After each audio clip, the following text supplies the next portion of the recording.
So we're in the aquarium now, we're in front of this big landscape tank that's full of fish from Madagascar, and you were just telling me this incredible story, rewind about a decade ago, and there was only 4 of these fish anywhere in zoos, and they were thought to be extinct in the wild as well, but that's now completely changed. Just talk us through what you did with these. In 2012, we did a survey to find out which zoos and aquariums in Europe were keeping Madagascar fishes.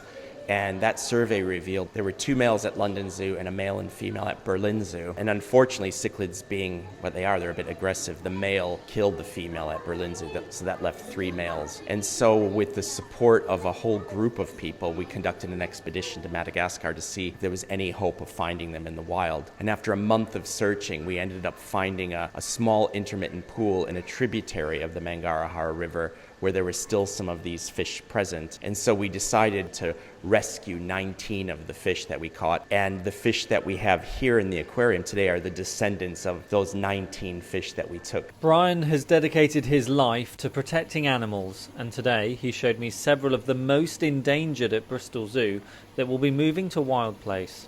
I mean, we are fully behind the scenes now, aren't we, in this place you call the fish room. And it's full of tanks. It smells a bit like a fishmonger's, although obviously everything in here is very well protected. Just talk us through what we have here. So here we've got all of our tanks where we do a lot of our conservation breeding for freshwater fishes. There's one of the most threatened groups of animals on the planet under severe pressure, and many species are already extinct in the wild, and a lot of them are critically endangered. So what we're trying to do here is provide that last chance saloon for those species that are on the brink of extinction. And one of the fish in particular that we have here is found in Greece and has been quite heavily impacted over the years by agriculture, hasn't it?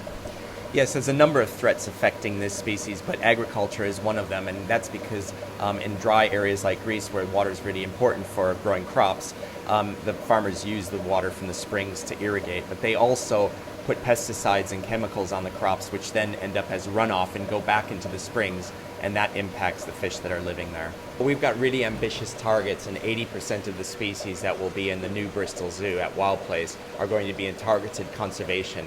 So that means it could be conservation breeding for a species that's on the brink of extinction. Some of them are extinct in the wild already, and where they're kind of last hope and their last chance for survival.